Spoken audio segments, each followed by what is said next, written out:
1973 সালে সত্যজিৎ রায় বিভূতিভূষণ বন্দ্যোপাধ্যায়ের কাহিনী অবলম্বনে অশনি সংকেত নামে একটি সিনেমা পরিচালনা করেছিলেন।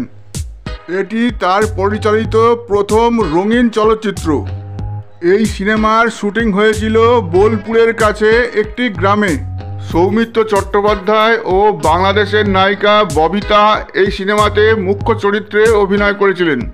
এই সিনেমার শুটিংয়ের সময় একদিন ববিতা মন খারাপ করে বসেছিলেন। সেটা লক্ষ্য করে সৌমিত্র চট্টোপাধ্যায় ববিতাকে জিজ্ঞাসা করলেন, কি ব্যাপার, এত চিন্তা করছো কেন? তখন ববিতা বললেন, আজ আমাদের ঈদ, তাই বাড়ির লোকেদের জন্য মন খারাপ লাগছে।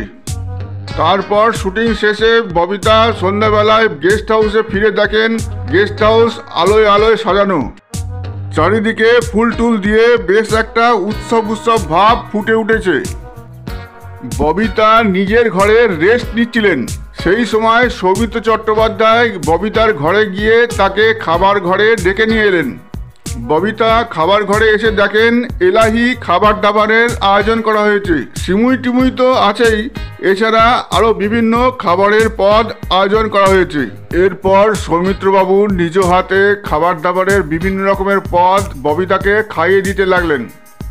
ববিতা এইসব আয়োজন দেখে আনন্দে আত্মহারা হয়ে গেলেন। ঈদ উপলক্ষে তার যে আনন্দ প্রাপ্য ছিল সেটা তিনি ওখানেই সবার মাঝে পেয়ে গেলেন। এই ঘটনাতেই বোঝা যায় সৌমিত্রবাবুর মন মানসিকতা কতটা সুন্দর। উৎসবের দিনে নিজের বাড়িতে যে আনন্দটা উপভোগ করা যায়, সেই আনন্দের প্রাপ্তি ঘটল একমাত্র সৌমিত্র চট্টোপাধ্যায়ের জন্যই। ভিডিওটি ভালো লাগলে অবশ্যই সাবস্ক্রাইব করে পাশে থাকবেন।